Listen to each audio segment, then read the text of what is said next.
ओम शांति। तो हमारी इस भट्टी का थीम है, लक्ष्य है संपूर्णता की तरफ बढ़ते कदम। तो पहला कदम क्या हो, कौन सा बताया? विरस संकल्प से मुक्त बनना। इससे हम संपन्न बनेंगे, संपूर्ण बनेंगे। कैसे मुक्त बनना है, उसके लिए काफी सारी बातें बताई। विरस से क्या क्या होता है, विरस से कैसे मुक्त बनना है, ड्रामा की बात बताई। दूसरी बताई जो हुआ अच्छा हुआ। तीसरी बताई कोई कुछ भी कहता है, ऐसी बातों को झाड़ दो। अगर इन बातों को जीवन में लाएंगे, संकल्प कम संकल्प चला नहीं बढ़ेगी। बात भी बताई शिव बाबा ने कितना सहन किया, इसलिए पॉजिटिव रहना। दूसरी बात है, अगर संपन्न बनना है, संपूर्ण बनना है, उसका आधार है योग तपस्या। योग तपस्या के द्वारा ही हम क्या बनेंगे? संपन्न बनेंगे, संपूर्ण बनेंगे। सिवाय तपस्या के संपूर्णता नहीं आएगी, क्योंकि आत्मा की बैटरी किससे चार्ज होते हैं? योग से। लेकिन वो योग कैसे करना है? ऐसे नहीं कि बैठ गए बस 1 घंटा संपूर्ण बन जाए। वो योग ऐसा लगाओ जिससे आत्मा की बैटरी चार्ज हो जाए। तो इसलिए अब हमारा ये बहुत महत्व का कदम है। सभी आंखें खोल करके सुनेंगे, कोई भी नींद नहीं करेगा। रोज के मुरली में बाबा कहते, बच्चे मुझे याद करो, मुझे याद करो। ये याद बाबा क्यों बोलता है? क्योंकि याद से ही आत्माभिमानी बनेंगे, याद से ही सच्चा सुख मिलेगा। जिसको सच्चा सुख मिलता है, अतीन्द्रिय सुख मिलता है। कोई जिलेबी खाता है, उसको मुरमुरा दो, नहीं चाहिए बोलेगा, इतनी अच्छी चीज खाई। जिसने अतीन्द्रिय सुख का अनुभव किया, उसको विकार, संस्कार, पुरानी दुनिया फीकी लगेगी, वही राग आएगा। अगर मुझे पुराने संस्कार अपने तरफ खींचते हैं, विकार खींचते हैं, जिलेबी की टेस्ट ही नहीं किया, अर्थात योग का अनुभव नहीं किया। योग के द्वारा कर्मातीत बनेंगे, कर्मेंद्रिय जीत बनेंगे, संपन्न बनेंगे, संपूर्ण बनेंगे। जैसे कोई बच्चा मम्मी पापा से बिछड़ा हुआ है और उस बच्चे को आइसक्रीम खिलाओ, चॉकलेट खिलाओ, कुछ भी खिलाओ, वो क्या बोलता है? मुझे पापा जी से मिलाओ, मुझे मम्मी जी से मिलाओ, मुझे कुछ नहीं चाहिए। जब तक आत्मा परमात्मा से मंगल मिलन नहीं मनाती, तब तक वो उसकी प्यास नहीं बुझती। इसलिए आत्मा की प्यास बुझाने के लिए तपस्या चाहिए, साधना चाहिए, योग चाहिए। जितना योग लगाएंगे, वायुमंडल अच्छा बनेगा। जितना योग लगाएंगे, संकल्प में समर्थता आएगी। जितना योग लगाएंगे, वायुमंडल अच्छा बनेगा, शक्तिशाली आप बनते जाएंगे। तो योग हम लगाने के लिए 2 चीजें काम आती, मन और बुद्धि। तो मन क्या है और बुद्धि क्या है? मन सोचता है। कैसे सोचता है? जो बुद्धि देखती है। ऐसे नहीं कि आंखें देखते हैं उसको सोचता है, बुद्धि जिसको देखते हैं मन सोचता है। और ये दोनों में से भी महत्व क्या है? बुद्धि। हमारा 2 प्रकार का योग है, एक बैठ करके योग, दूसरा कर्म में योग। हमें दोनों भी सीखना है। कर्मों में योग लगाने वाला, कर्मों में जो देखता है, सुनता है, उसका चिंतन उसको योग में नहीं चलेगा, बैठक योग में। इसलिए कर्म करते समय योग लगाना जरूरी है। और बैठ करके योग लगाने से विकर्म विनाश होते हैं। ये पर्दे है ना, उसको थोड़ा खोल दो, ये भी खोलो, उसको खुला खोलो, पूरा करो, पर्दों को पूरा ऐसे ऊपर करो।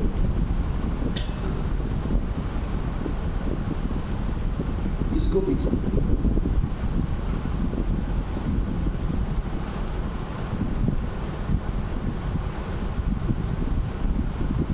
जब हम योग लगाते हैं, योग में दो चीजें काम होते हैं, मन बुद्धि। तो मन क्या है और बुद्धि क्या है? बुद्धि कैमरा है, मन टीवी है। कैमरे के सामने जो चीज आते हैं वो किस में दिखते हैं? टीवी में। टीवी में कोई गलती नहीं। अब कैमरा वही है और टीवी का बटन घुमाते रहो, वही आएगा जो कैमरा देख रहे हैं। बुद्धि जो दिखते ही मन सोचता है। बुद्धि गाय है, मन उसका बछड़ा है। जहाँ गाय जाएगी बछड़ा उसके पीछे पीछे जाता है।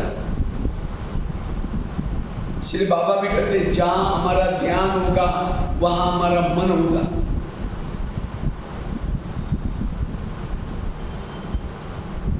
बुद्धि क्या है, मैं एक छोटा सा एग्जांपल देता हूँ, आपको पूरा स्पष्ट हो जाएगा। क्योंकि योग में बुद्धि का बहुत बड़ा काम है, बहुत बड़ा रोल है। मन से भी ज़्यादा बुद्धि का रोल है और हम योग में बुद्धि को यूज ही नहीं करते, इसीलिए योग बोलते हमको बोर हो जाता है। योग हम लगाते नहीं है।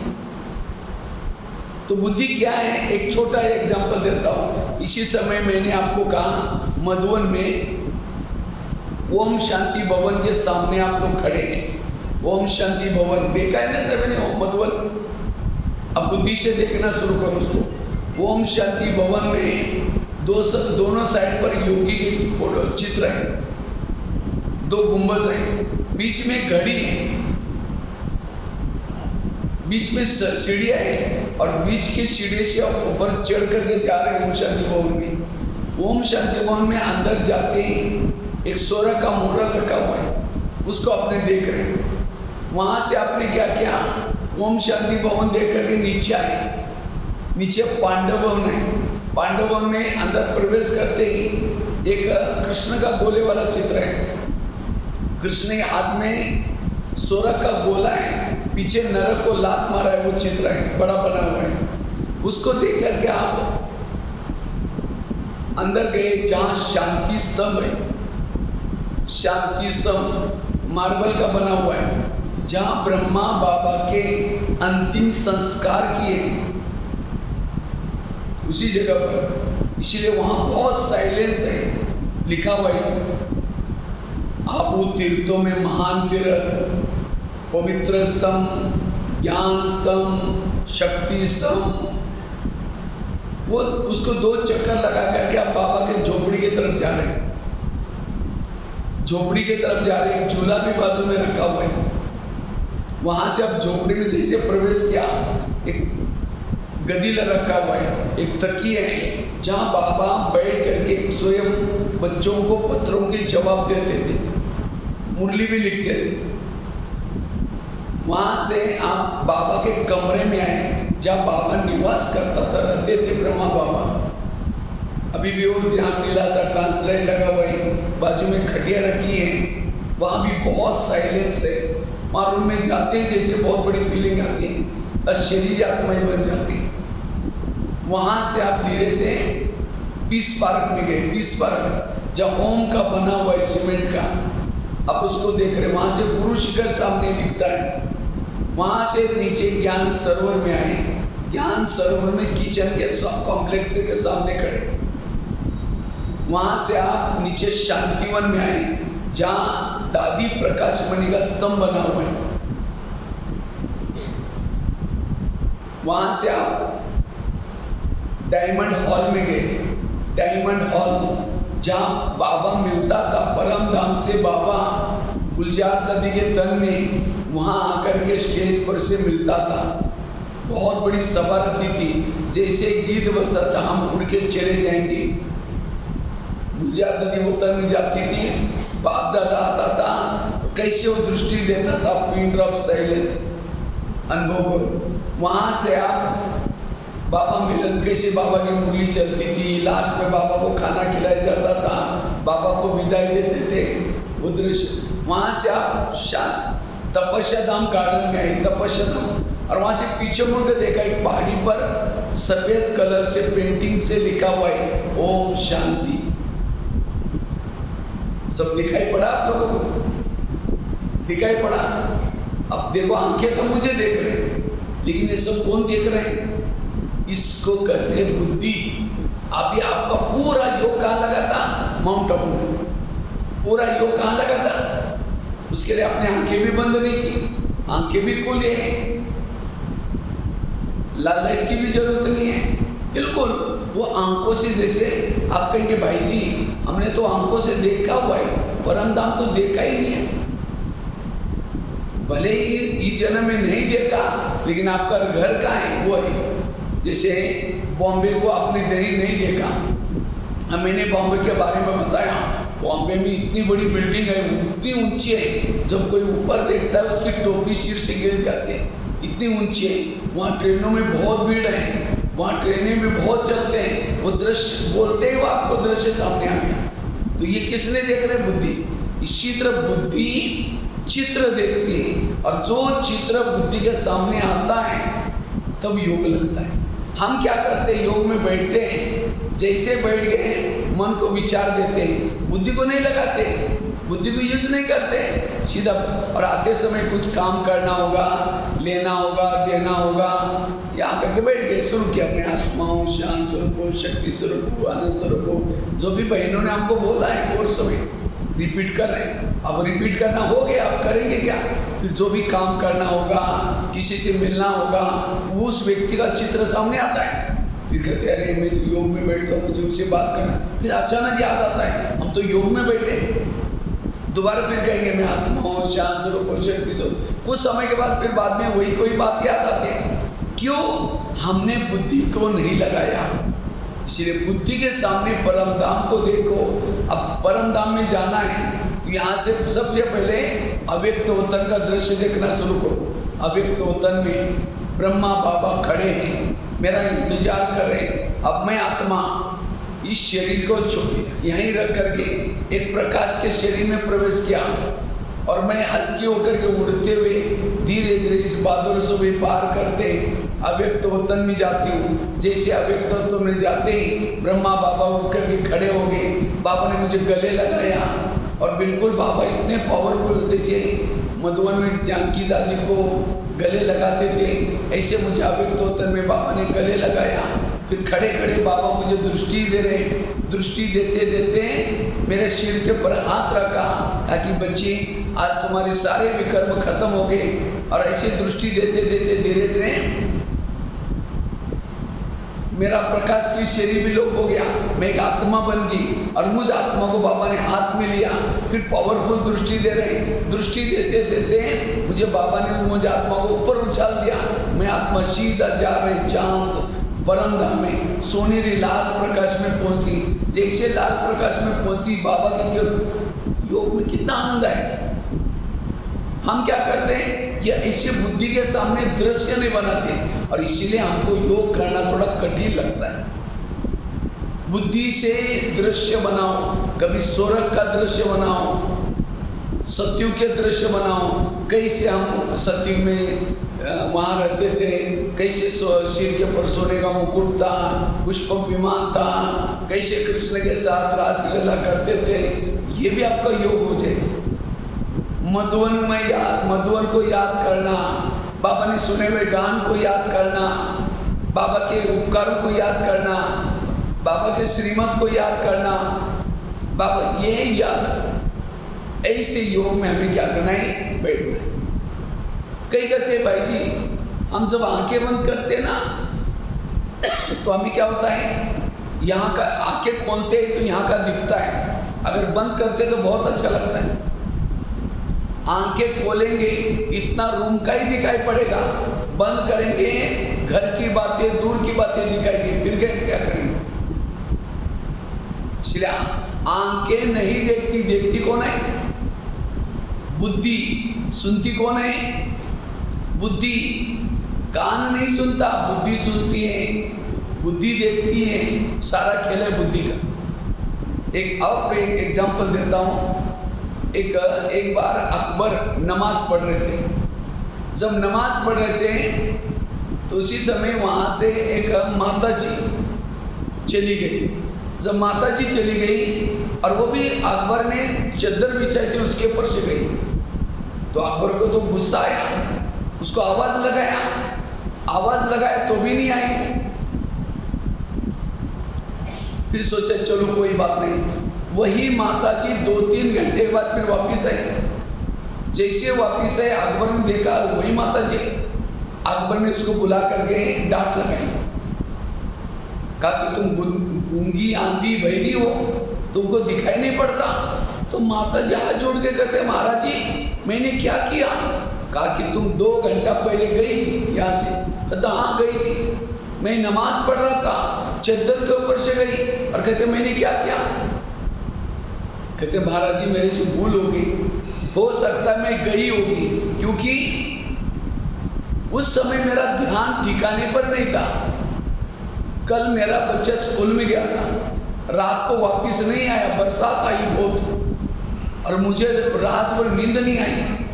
तो मुझे लगा मेरे बच्चा कहीं पानी में बह के तो नहीं गया, कहीं उठा के तो कोई नहीं लेके गया, कहीं एक्सीडेंट तो नहीं हुआ होगा, कहाँ सोया होगा। मैं उस पूरा ध्यान में मगन होकर के जा रही थी, इसीलिए आपकी चादर दिखाई नहीं पड़ी, मेरे से भूल हो गई, मुझे माफ़ करना। कहते मेरा तो ध्यान मेरा बच्चे में था, इसीलिए आपकी चादर दिखाई नहीं पड़ी। और जब मुझे पता चला बच्चा क्या हुआ, अपने दोस्त के घर में आराम से सोया था और सवेरे सवेरे स्कूल थी, मैं सवेरे स्कूल में गया। अब मैं यहाँ जाने के बाद ध्यान ठिकाने पर आया, इसीलिए मेरे से गलती हो गई। कहते लेकिन मेरा ध्यान तो मेरे बच्चे में था, आपकी चादर दिखाई नहीं पड़ी। लेकिन आप तो नमाज पढ़ रहे थे, आपका ध्यान तो अल्लाह में था, तो आपने उसी समय जाते समय मुझे कैसे देखा? इसका मतलब आपका ध्यान अल्लाह में नहीं था, मेरे को देख रहे थे। तब उसको लगा ये कितनी बड़ी बात कह के जा रहे।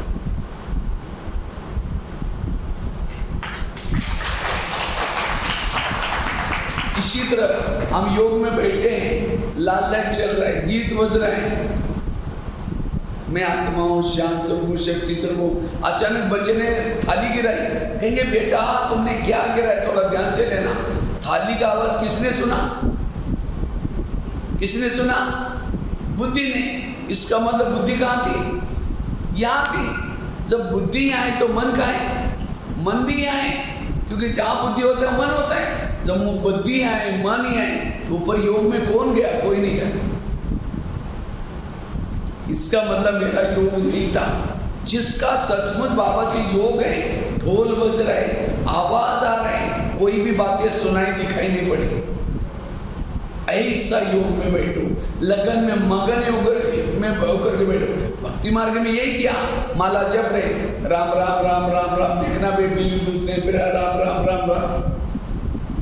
अब यहाँ भी बैठ करके थाली का आवाज है, तो योग में विकर्म विनाश कैसे होंगे? संपन्न कैसे बनेंगे? आत्मिक स्थिति का अनुभव कैसा होगा? इसलिए हमें योग विधि पूर्वक करने की जरूरत है। योग के समय अटेंशन से बैठने की जरूरत है। योग की एक छोटी सी आपको विधि सुनाता हूं। योग की असली विधि क्या है? अगर उस विधि से आप चलेंगे आपको योग में आनंद आएगा। आजकल मोबाइल का जमाना है, आजकल तो बूढ़ी बूढ़ी माताओं के पास भी मोबाइल होता है, और मोबाइल चार्जिंग करने की विधि पता है ना माताओं? कहीं रोड पर डाल दो चार्ज हो जाएगा, कहीं बगीचे में फेंक दो मोबाइल को, चार्ज होगा? तो आप बिजली का कनेक्शन चाहिए। रोड पर डालो बिजली का कनेक्शन, जहां बिजली का कनेक्शन है वहां मोबाइल क्या होता है? इसी तरह शरीर हमारा क्या है? शरीर एक मोबाइल है, आत्मा उसकी क्या है? बैटरी है। तो बाबा ने सभी आत्मा रूपी बैटरी को चार्ज करने के लिए जगह जगह पर प्लग के पॉइंट बनाया। ये सेंटर क्या है? ये सेंटर है प्लग का स्थान। तो हमें दिन में एक बार अपने मोबाइल को कहाँ लाना है? प्लग के पास लाना जरूरी है, अर्थात सेंटर पर आना जरूरी है। अगर कई करते हम घर में योग लगाते और मोबाइल कहीं बगीचे में चार्ज कैसा होगा? इसलिए सारा दिन यहाँ बैठने के लिए नहीं बोल रहे हैं, दिन में एक बार आओ 1 घंटे के लिए। मोबाइल को सारा दिन प्लग के पास रखते हैं, कितना रखते हैं? एक आधा पौन घंटा। इसी तरह हमें भी अपने शरीर को दिन में एक बार क्या करना है? अच्छा, सेंटर पर ला करके समझो मोबाइल को प्लग के पास रख दिया, रात भर रखा, तारी प्लग में डाली नहीं, चार्ज होगा? इसी तरह हमने भी शरीर को क्लास में ला करके पटका दिया, लेकिन मन बुद्धि नीचे ही भटक रहे, तो चार्ज होंगे? यहाँ आने के बाद भी ध्यान का लगा दो, बाबा में लगा दो। अच्छा, एक तार डाली दूसरी बार है तो भी चार्ज है? नहीं होगा। इसी तरह हमने मन लगाई, बुद्धि नहीं लगाई तो भी चार्ज नहीं होगा। अच्छा, दोनों तारे डाली लेकिन बाजू का बटन रात भर बंद था, होगा चार्ज? एक बार मैं कहीं सेवा में गया था और थोड़ा सा देरी से आया, बाहर से थोड़ा देरी से आया, तो क्या हुआ? जब देरी से आया उस समय क्या हुआ, मैंने सो गया, थोड़ा थक के आया था। जैसे मैं सो गया तो अचानक रात को याद आया, अरे मैंने तो मोबाइल चार्ज किया ही नहीं। तो फटक से मैं नींद से उठा और मैंने क्या किया, प्लग में वो ये करके मोबाइल चार्जिंग में लगा करके सो गया। जैसे सो गया, सवेरे उठा, जब सवेरे उठा तो देखा मोबाइल चार्ज नहीं हुआ। मैंने सोचा जीरो, बिल्कुल बंद होने के मैंने सोचा ये क्या हो गया भाई। जब मैं देखा तो तारे डाले हैं सब कुछ, उसके बाजू का बटन ऑफ है। अब सारा दिन परेशान हो। इसी तरह अगर आप भी यहाँ आकर के बैठेंगे, मन बुद्धि की तार डालेंगे और लेकिन स्विच आप कुछ सोचा ही नहीं दोगे तो चार्ज कैसे होंगे? इसीलिए स्विच चालू करो। स्विच चालू करना मतलब बाबा के उपकारों को याद करो, प्राप्तियों को याद करो। बाबा मुझे क्या से क्या बना रहे उसको याद करो। बाबा के कुछ उपकार हैं आपके ऊपर, है उपकार? अगर एक उपकार को भी याद करो, आंखों से आंसू आएंगे। एक उपकार को याद करो, केवल एक। कोई व्यक्ति गटर में गिरा है, लोग थूक के जा रहे हैं, नाक पकड़ करके जा रहे हैं, वो गटर में गिरा है, सड़ भी रहा है, गटर से निकल ही नहीं पा रहे हैं। लोग जा रहे हैं, आ रहे हैं, कोई देख भी नहीं रहे उसके तरफ। एक व्यक्ति आया और आकर के देखा ये गटर में गिरा है, वो सीधा गटर में उतरा। उसके इतने अच्छे कपड़े थे, ये नहीं सोचे मेरे कपड़े खराब हो जाएंगे, परवाह नहीं की, उतरा और उतर करके सीधा उस गटर में गिरे हुए व्यक्ति को निकाला और निकाल करके सीधा गले लगाया। ये नहीं सोचे उसकी बीमारी मुझे लगेगी, बदबू आएगी, सीधा गले लगाया, आंसू पोछे उसके, सीधा उठा करके अपने एसी गाड़ी में लाकर रखा। ये नहीं सोचे मेरे गाड़ी की सीटें खराब हो जाएगी, गाड़ी में ला करके उसको दवाई पिला रहे हैं, नहला रहे हैं, धुला रहे हैं, मालिश पालिश कर रहे हैं। तो क्या वो गटर में गिरा हुआ व्यक्ति भूलेगा उसको? भूलेगा? कहेगा मैं कभी भी नहीं भूलूंगा, इसने मेरे ऊपर कितना उपकार किया, जिंदगी में कभी नहीं भूलेगा वो। ये दान दिया। इसी तरह आज हम 63 जन्मों से विकारों के गटर में गिरे थे, किसी ने उठाया आपको? उठाया? उठाने के तो छोड़ो, और ही शादी करना, और ही क्या क्या लात मार के गिराया। हमने शादी किया, तुमको भी करनी पड़ेगी, अगर नहीं करेंगे हमको लोग क्या बोलेंगे। जबरदस्ती क्या किया? गिराया। बाबा परमधाम आपका ये है पिथौरा, पिथौरा और परमधाम कहाँ है? कहाँ ब्रह्मांड, इतनी बड़ी दुनिया, और उसी दुनिया में परमात्मा कहाँ रहता है, वहाँ से जब आना था उसको, उसने ये भी सोचा मैं पिथौरा में जाऊँगा, इसके गांव तक पहुँचूँगा, मैं संदेश दूंगा, ऐसा सोच क्या है। और आ करके उसी गटर से आपको निकाला, ये नहीं सोचा ये तो गंदे हैं, इन्होंने मेरी गिलानी किया, क्या क्या किया, ये तो बूढ़ी है, इसको क्या मैं सुनाऊंगा, कोई वीआईपी को पकड़ूंगा। आपको आकर के उसी गटर से निकाला, गले लगाया और कहा कि मीठे बच्चे, बच्चे तुम मेरे हो, तुम मेरे हो करके गले लगाया। 7 दिन तक सेंटर पर आकर के नहलाया और ये नहीं सोचा आप तुम करते रहो क्या नहीं, रोज टीचर बन करके पढ़ा रहे हैं। आपके खातिर कितना खर्चा किया है उसने, पति दुनिया में आया, पति शरीर आपके खातिर यहाँ तक ज्ञान पहुँचाने के लिए कितनी बहनों को समर्पित कराया, कितनी सेंटर खोले और तब जाकर के यहाँ तक वो गंगा आई है। सिर्फ उसके प्राप्तियों को याद करो, उपकारों को याद करो, आंखों से आंसू आएंगे। आज जिन्होंने टाइटल लिया श्री श्री श्री श्री और बड़ा गद्दी में बैठते हैं ऐसे, कभी पता नहीं ज्ञान का। उसको पूछेंगे भगवान का है, कहेंगे तेरे में भगवान, मेरे में भगवान, भगवान तो क्या हम भगवान ही हैं।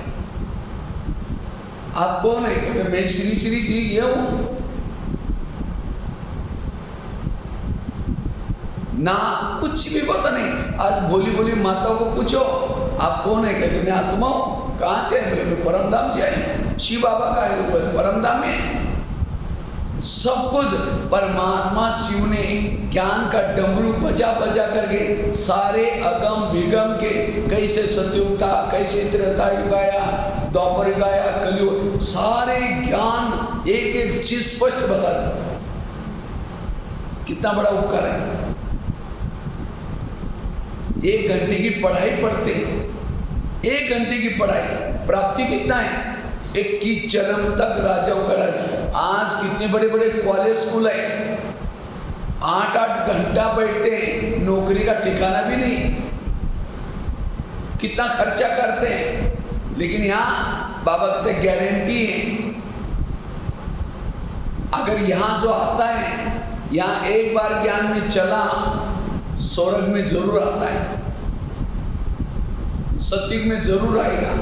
कृष्ण अर्जुन को कहता है, हे अर्जुन, ये युद्ध करते करते तुम भागो नहीं, युद्ध करते करते हार जाओगे तो भी स्वर्ग में जाओगे, अगर जीत जाओगे तो ऊंचा पद मिलेगा, इसलिए युद्ध से भागो नहीं। इसी तरह ही ज्ञान में चलते चलते अगर कोई संस्कार के वश हो गए, बुरी कोई घटना किया, छोड़ो नहीं आना जाना, आते रहो। सत्युग में तो, स्वर्ग में तो आओगे, भले पद कम हो जाएगा, लेकिन यहाँ आना कभी भी छोड़ना। ये सब यहाँ के महावाक्य गीता में लिखे हैं। अगर कोई बच्चों को IIT में एडमिशन मिलता है तो क्या करते लोग, उसके मम्मी पापा लड्डू पेड़ा बांटना शुरू करते हैं। क्या हुआ, हमारे बेटे को नौकरी लगी, क्या IIT में, नहीं नौकरी नहीं, एडमिशन मिला। तो आपको एडमिशन कहाँ मिला है, कहाँ मिला है माता है, रो के बता रहे, कोई नशा ही नहीं है, कहाँ मिला एडमिशन, हाँ देखो नशा ही नहीं। प्रिंस प्रिंसेस के कॉलेज में, ये क्या है, कौन सा कॉलेज है, राजकुमार राजकुमारी बनने का कॉलेज है ये। यहाँ से आप भविष्य में क्या बनने वाले हैं, राजकुमार राजकुमारी। मुझे लगता है दुनिया में ऐसा किसी का भी कॉलेज नहीं। अगर ये दुनिया में किसी व्यक्ति का कॉलेज होता, आप 1 दिन की फी भी नहीं दे सकते थे उनको, ऐसे कॉलेज में पढ़ने के लिए 1 दिन की भी फी नहीं दे सकते थे। ये परमात्मा का है, इसलिए फ्री में पढ़ा रहा है।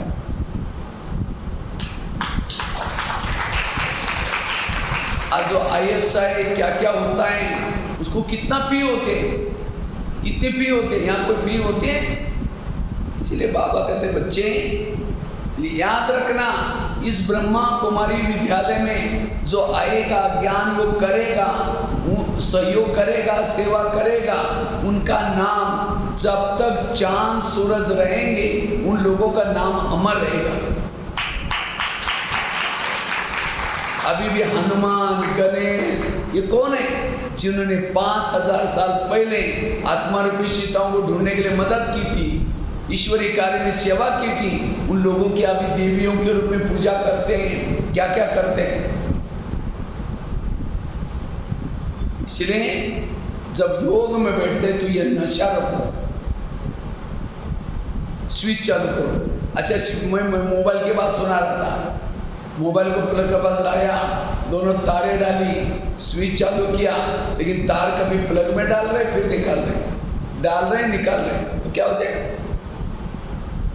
चार्ज होगा मोबाइल। इसी तरह हम भी क्या करते हैं, कभी कभी मन बुद्धि बाबा में लगाते हैं, कभी निकालते हैं। कैसे लगाते हैं, निकालते हैं? समझो कोई माता योग लगाने के लिए आ रहे हैं और आते थे, रास्ते में क्या देखा, सब्जी का गाड़ी वाला जा रहा है सब्जी लेकर के। फिर सोचेंगे चलो शाम को आज इसकी सब्जी बनाते हैं। पहले सोचेंगे जा करके योग लगाएंगे, जाते से लेके आएंगे। यहाँ करके बैठे, लाल लाइट चल रहा है, गीत बज रहे हैं, शुरू करेंगे मैं आत्मा हूँ, शांत स्वरूप हूँ, शक्ति स्वरूप हूँ। फिर सोचे अरे झोला तो लाए नहीं, थैला तो लाए नहीं, सब्जी कैसे लेके जाए? फिर कहेंगे ठीक है, उसके पास वो प्लास्टिक का झोला तो हो गए, मैं आत्मा हूँ, शांत स्वरूप हूँ, शक्ति स्वरूप हूँ। फिर सोचेंगे गैस के ऊपर जो दूध रखा था, शायद गैस को बंद किया था या कम किया था, बंद किया था, चलो कोई देखेगा, डांट मिलेगी थोड़ी सी, मैं आत्मा हूँ, शांत स्वरूप हूँ, शक्ति स्वरूप हूँ। फिर सोचा घर में तो मेहमान आने वाला था और मैंने सोचा था उनके लिए छोले बनाओ, चने, लेकिन रात को तो भिगो ही नहीं और अभी तो गलेगे नहीं, चलो छोड़ो छोले क्या बनाएंगे, चलो ये बनाते, मैं आत्मा हूँ, शांत स्वरूप हूँ, शक्ति स्वरूप हूँ। लाल लाइट की सफेद लाइट हो गई, योग का टाइम पूरा हो गया। सामने वाला बैठने वाला क्या समझता है, इन्होंने आधा घंटा योग किया, लेकिन इनका योग कहाँ लगा है? छोले वाला योग, सब्जी वाला योग, बाबा वाला योग नहीं है।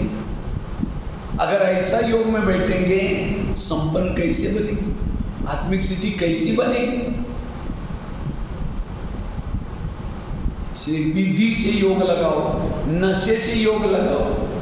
कोई मम्मी, एक मेहमान है, बहुत बड़ा मेहमान है, कभी ना आने वाला, उसको टाइम ही नहीं है, तो भी आपका प्यार है इसलिए आपके घर में आया और मम्मी के साथ बात कर रहा है, बड़ी गहरी बात चल रही है, और बच्चा बीच में आता है, मम्मी मेरा किताब कहाँ है, मम्मी मेरी टाई कहाँ है, जूते कहाँ है, ठहर जाओ बाद में दूंगी, भगा देगी उधर, मैं बात करूँ बाद में दूंगी।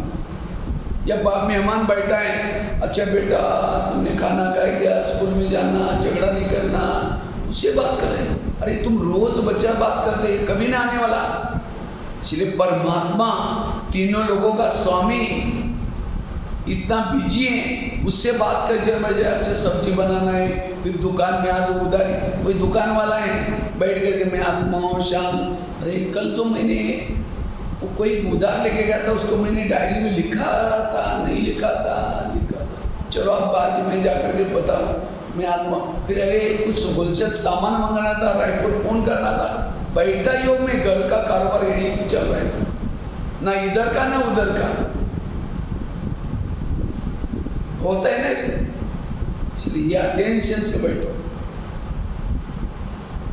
ध्यान से बैठो, और जो ऐसा योग करता है अनुभव करता है, गहरी शांति का अनुभव करता है, और जो ऐसा योग करके जब कर्म करता है, वो जो अनुभव किया वो उसको बार बार बुद्धि ऊपर जाते हैं, कर्म करते हुए उसका ध्यान परमात्मा में लगा रहेगा। और जो योग तपस्या करते हैं वो संपन्न बनते हैं, उनके चेहरे में खुशी होगी, चेहरे में चमक होगी, लोग उनको लगेगा इसको कुछ मिला हुआ है। इसलिए पावरफुल योग लगाना।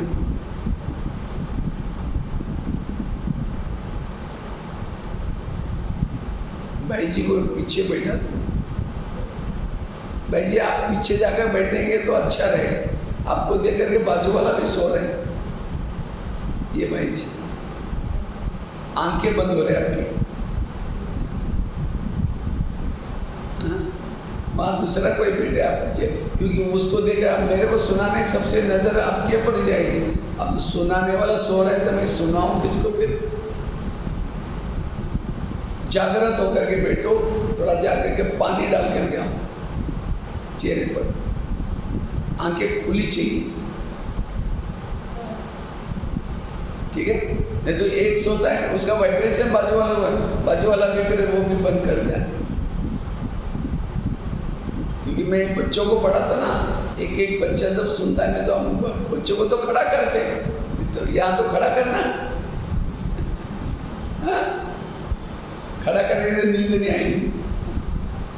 अच्छा सावधान होकर के चल, इसलिए मैंने टाली की सिस्टम क्यों रखी? वो सोता रहेगा, जागता रहेगा थोड़ा, ठीक है? ध्यान से, नहीं तो फिर बाजू में जाके बैठ।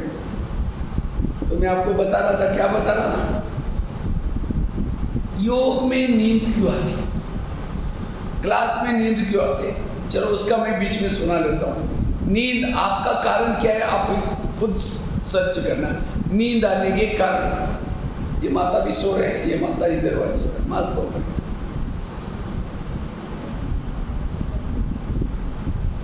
बाकी तो सारे जागृत हैं। क्योंकि मेरे क्लास में कोई सोता है तो मुझे मजा नहीं आता। वो माता जी थे पीछे वाली, दोनों तीनों भी मस्त होके नींद ले रहे,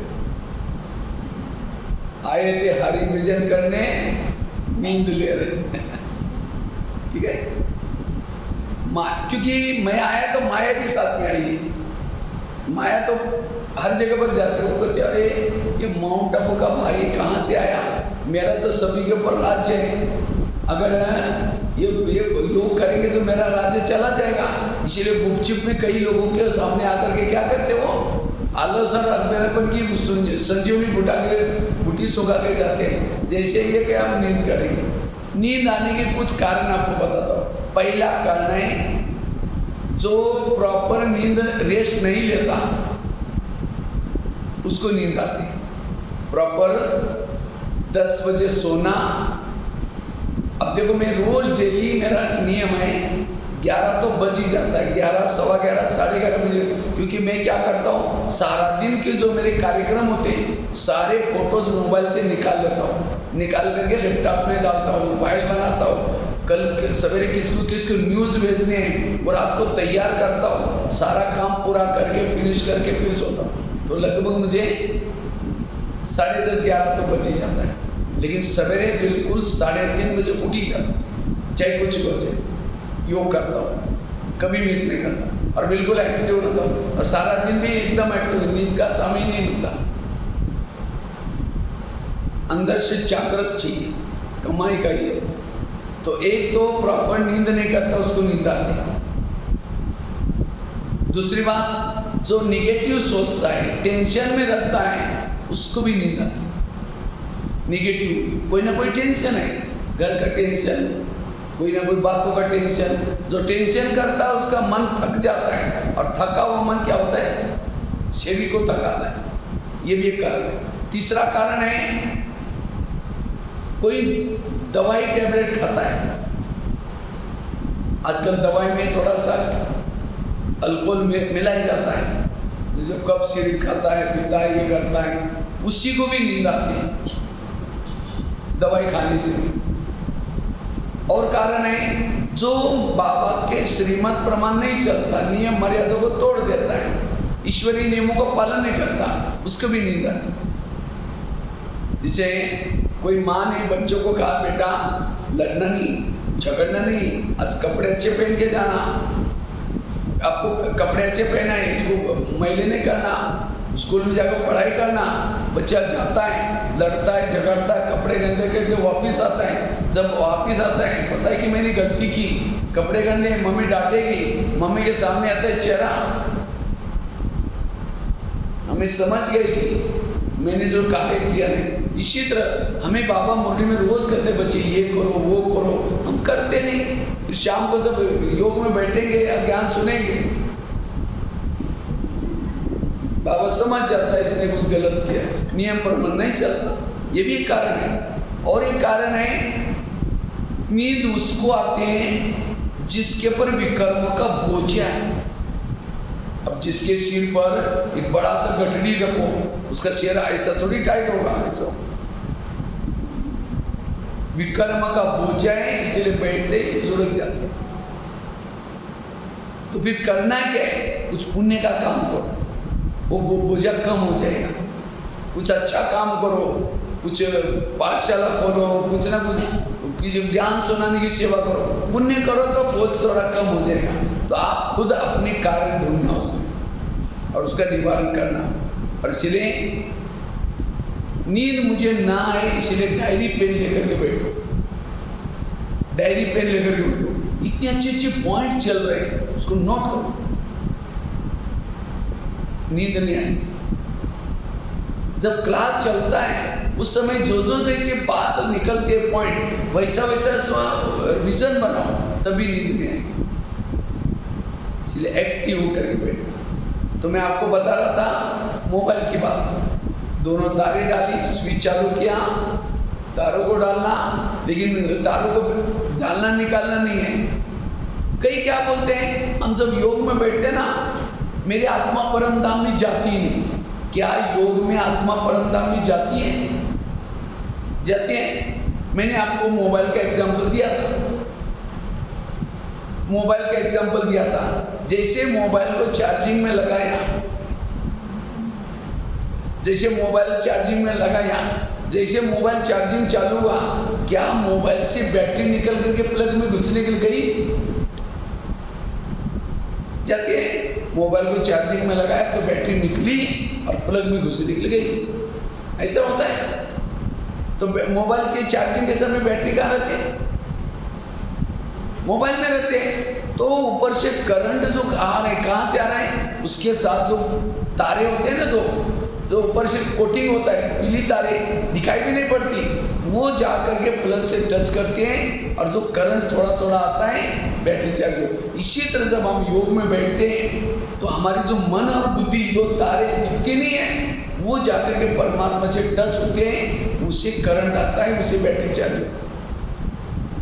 ये तो हम क्या करते हैं, यूट्यूब में, पीस ऑफ माइंड टीवी में कोई ऐसे दृश्य देखते हैं, योगी योग में बैठा, जैसा बैठा उसके भ्रुकुटी ऐसे ऐसे स्टार निकला, घूम घूम घूम करके चांद सूरज तारे बढ़ गया और परमात्मा से टच हुआ। लेकिन हम बैठते तो यहाँ से कुछ निकलता ही नहीं। तो हमें डाउट आता, हमारे योग लगा ही नहीं, हम इसी हॉल में बैठे। अभी माउंट आबू में कब एग्जाम्पल बताया, क्या आपकी आत्मा निकल करके गई थी वहाँ?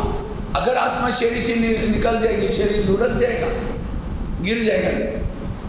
आत्मा केवल विनाश होने के बाद ही एक बार ऊपर से आई, 5000 साल के बाद एक बार ही जाती है। बीच में कई बार आत्मा निकल, एक शरीर छोड़ करके दूसरा, जब उस समय भी परम धाम में नहीं जाती, सीधा यहाँ से जाएगी, दूसरे गर्भ में प्रवेश करेगी। कई बार आत्माएं शरीर छूटती हैं तो कहाँ जाते हैं? मुक्तिधाम में जाने की कोशिश करती है, लेकिन वहाँ एक ब्लैक होल है, ब्लैक होल, चांद सूरज तारंग के पार ऊपर एक ब्लैक होल है। उस ब्लैक होल से आत्माएं को जाना पड़ता है। लेकिन जैसे जाती हैं अव्यक्त तोतन की तरफ, उस समय उसको याद आता है, मेरा पैसा है, मेरा धन है, मेरा बच्चा है, मेरा ये है, वो सारी संसारी बातें याद आते हैं, तुरंत वहाँ से वापस आ जाते हैं। वापस आकर के अपना समझे किसी का शरीर छोड़ा हुआ है, तो शरीर छोड़ा हुआ है तो क्या करते हैं, वो पैसे के पास जाकर के अलमारी खोल कर लेने की कोशिश करते हैं। अब उसको शरीर तो ही नहीं, उठता ही नहीं पैसा। फिर लोग सारे खा रहे हैं, लेकिन ये भी आत्मा वहाँ गई है, लेकिन लोग उसको खाने के जाओ, आपने खाना खाया कि नहीं खाया कुछ पूछ ही नहीं रहे। उसको लग रहा है सर तो सभी तो खा रहे हैं और मुझे तो बोल ही नहीं रहे। तब उसको देखता है यार मेरा शरीर ही नहीं है, तब उसको लगता है मेरा शरीर छूटा हुआ है। तब उन लोगों से उसका 13 दिन तक आत्मा उसी घर के आसपास में रहती है, 13 दिन तक। और जब 13 भी करते हैं, वो आत्मा क्या करते हैं, फिर दूसरे गर्भ में जाकर के प्रवेश करते हैं। और तब तक वहां का शरीर लगभग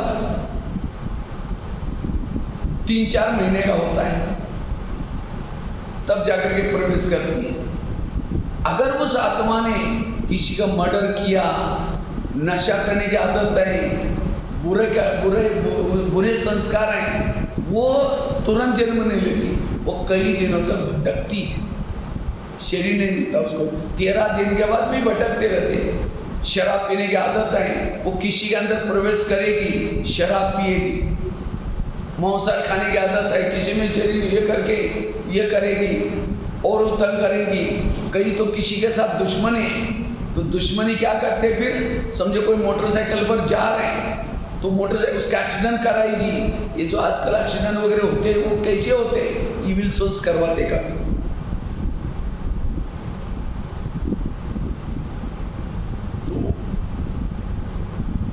इसलिए योग में बैठते समय में मन बुद्धि से जाना है। तो योग का समझ में आया सबको? योग में सबसे महत्व की चीजें, एक अमृत वेला का योग, अमृत वेला का योग बहुत महत्व का है। अमृत वेला सारा दिन का फाउंडेशन है। तो अमृत वेला कौन कौन करता, हाथ खड़ा करो। अच्छा, सब लोग करते हैं, बहुत अच्छा। लेकिन अमृत वेला का चुपचाप आपका कोई वीडियो बनाया जाए, आप योग कर रहे थे, उसी समय चुपचाप किसी ने आपका वीडियो बनाया और उसी वीडियो को आपको 10 बजे दिखाई जाए, इस सवेरे का योग का आपका वीडियो, लेकिन मेरा है, मैंने ऐसा किया था। दीवार के सारे बैठे, मुंह खुला के बंद है, 2-3 बार मच्छर अंदर भी गया और बाहर ही गया, पता भी नहीं चला।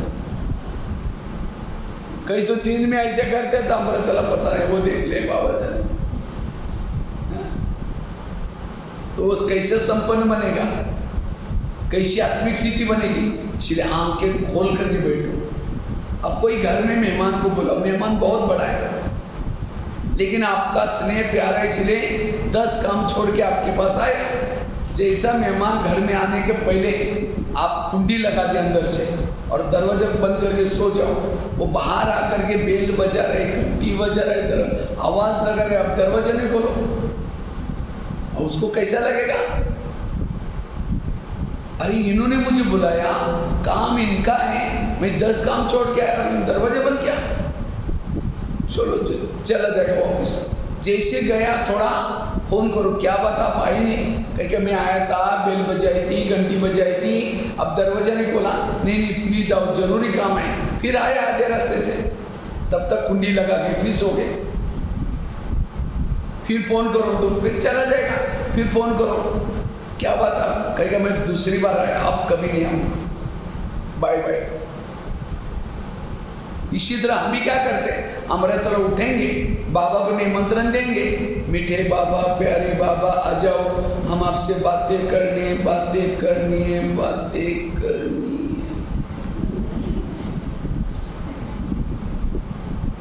है। उसको तो बुलाया, दरवाजा खिड़के, तेरे द्वार खड़ा भगवान, भगत भरले जोली, भगत ओम शांति हो गया। इसीलिए आंखें खोल करके बैठो, और केवल खोल के भी नहीं, अब कोई घर में मेहमान बैठा है, उसके चेहरे की तरफ देखते रहो, वो कहे क्यों बुलाया था? इसी तरह कई भाई बहन योग कैसे करते हैं, बाबा का जो फोटो है ना, उसको देखते रहेंगे, झूमते रहेंगे, घड़ी में देखेंगे कितना समय देखेंगे, अच्छा और 15 मिनट है, अच्छा और 5 मिनट। अब कोई घर में मेहमान बैठा है, ऐसे करते रहो, घड़ी की तरफ देखते रहो, फिर वो कहेंगे इनको कहीं जाना है, घड़ी को क्यों देख रहे?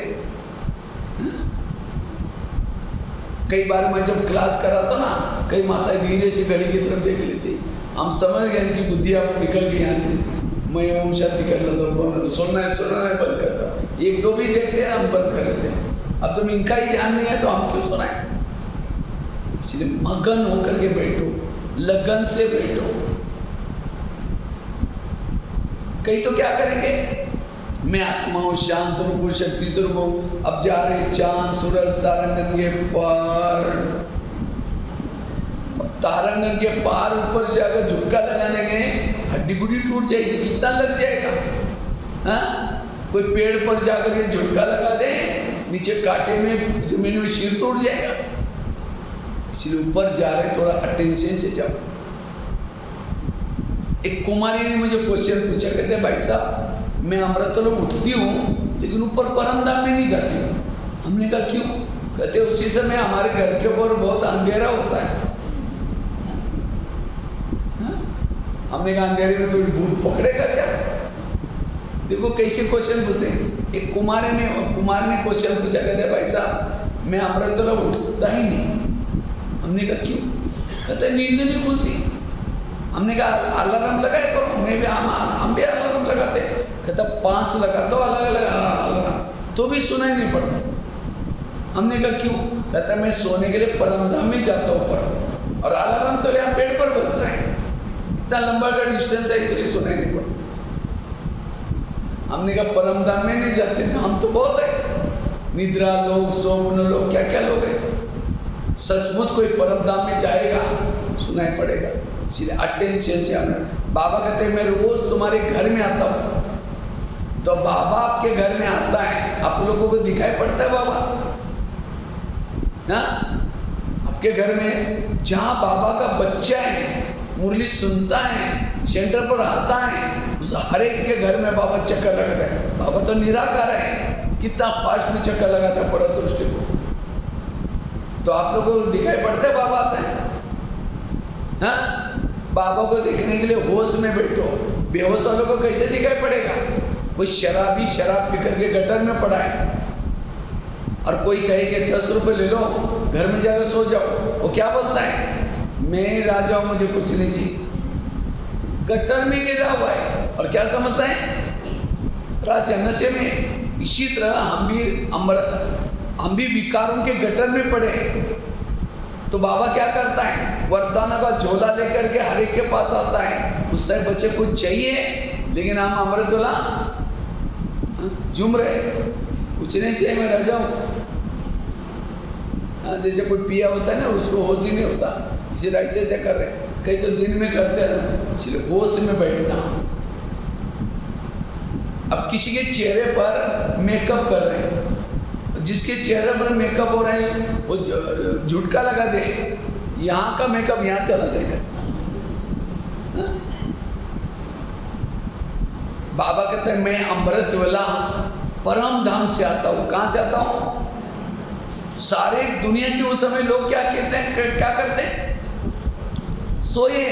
आपके घर के भी सोए, आजू बाजू में दरवाजा बंद है, बाहर गेट का भी दरवाजा होना है, फिर भी मैं तुम्हारे घर में आता हूँ। और बाबा आकर के आपको चुपके से उठाता है और उठा करके क्या करता है? आपके भाग्य में लिखता है तुमको इस जन्म में मैं सोने के महल दूंगा, इतनी दासियाँ दूंगा, इतनी सोने का ये दूंगा, ये दूंगा। बाबा लिख रहे हैं, लेकिन हम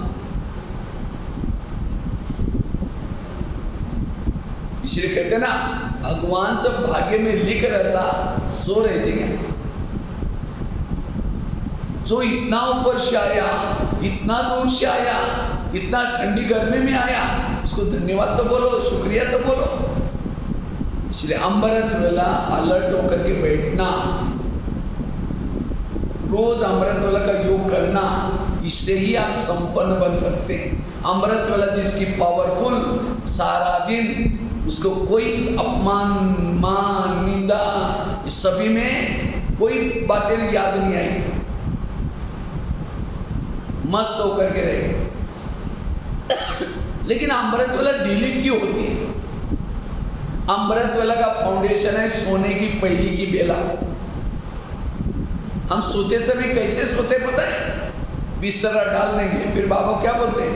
बाबा गुड नाइट, आज तो बहुत थक गए, घर में मेहमान आए थे, मैंने दिन में रेस्ट भी नहीं किया, आप जरूर 4 बजे मुझे जरूर जगा देना, फिर कल सवेरे उठना है, इतनी ढेर बर्तन मांजना है, ये करना है, आज उस व्यक्ति ने ऐसा बोला वैसा बोला करके सो गए।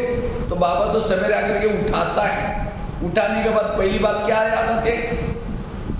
बर्तन मांजना है। सवेरे कहते ना, सवेरे सवेरे तुमने मुंह किसका देखा था? जिसने बर्तन का मुंह देखा उसके लिए सारा दिन खिटपिटी चलेगी। सवेरे उठते ही बाबा याद आए, इसलिए बाबा के याद में सो जाना। सवेरे आलस और अलबेलापन आता है। कौन आता है? बाबा तो आता है, लेकिन माया किसको भेजते हैं? आलस को। मित्र बन के आता है और क्या बोलता है? सो जाओ, अभी तो 4-5 मिनट कम है, कल आपने दिन में रेस्ट नहीं की थी, सो जाओ, आपकी तबीयत बिगड़ जाएगी, ऑफिस में नींद आएगी। बहुत मीठा बोलता है, रात को मच्छर काटे थे, नींद, सो जाओ। अगर आलस ने आपको सुलाया, जैसे अभिमन्यु को मारा था, कैसे मारा था? एक सैनिक आया और उसको मीठा मीठा बोल करके क्या किया? अरे अभिमन्यु, तुम्हारे विद्या में तो मेरे से युद्ध कर। उसको लगा छोटा सा मुझे ये करता है, उसको लेके गया पीछे और चक्र में डाल करके ऐसा बेमौत मारा। इसी तरह काम क्रोध सवेरे नहीं आते, कौन आता है? आलस। और आपको सुलाता है तो 3-4 दिन सुलाया, अमृत वाला ढीली हो गई, फिर काम आ गया, क्रोध आया, बेमौत मार देंगे आपको। फिर कहते ये संस्कार कैसे आया? इसलिए उठते ही किसका खून करो? आलस का। सवेरे 4 बजे जो गधीले पर सोता है उसको भविष्य में गधाई मिलेगी, राजाई नहीं मिलेगी, गधाई। जो सवेरे उठ करके रजाई को त्याग करता है, रजाई मतलब जो ठंडी में सोते हैं ना, ओढ़ के सोते हैं, उसको रजाई बोलते हैं। जो रजाई का त्याग करता है उसको रजाई मिलेगी। सीधे अमृत वेला में अटेंशन से बैठना है। दूसरा, अगर संपन्न बनना है, योग युक्त बनना है, क्लास के पहले रोज आधा घंटा योग करना। क्लास यहाँ कितना बजे होती है? हाँ, 6 बजे। मुरली कितना बजे चालू हो जाते हैं? 6:10। मुरली कितना बजे चलती है? 6:10। तो ये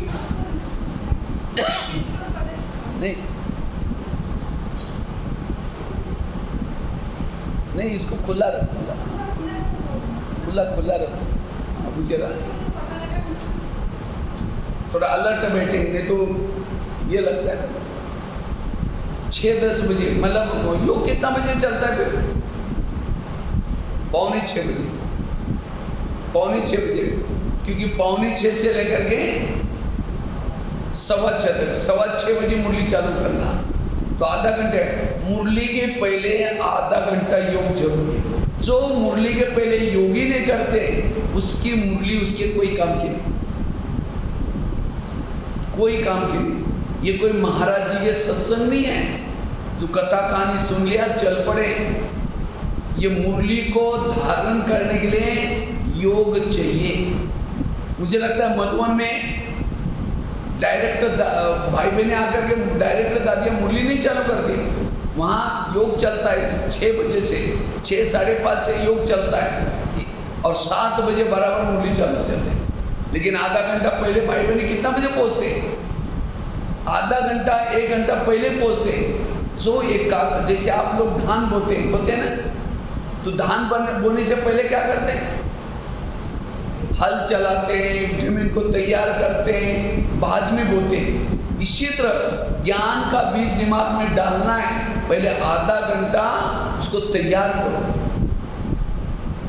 आधा घंटा योग करके मुरली सुनना। और मुझे लगता है मुरली सीधा सीधा पढ़ो, आधा घंटे में मुरली पूरी हो जाती है।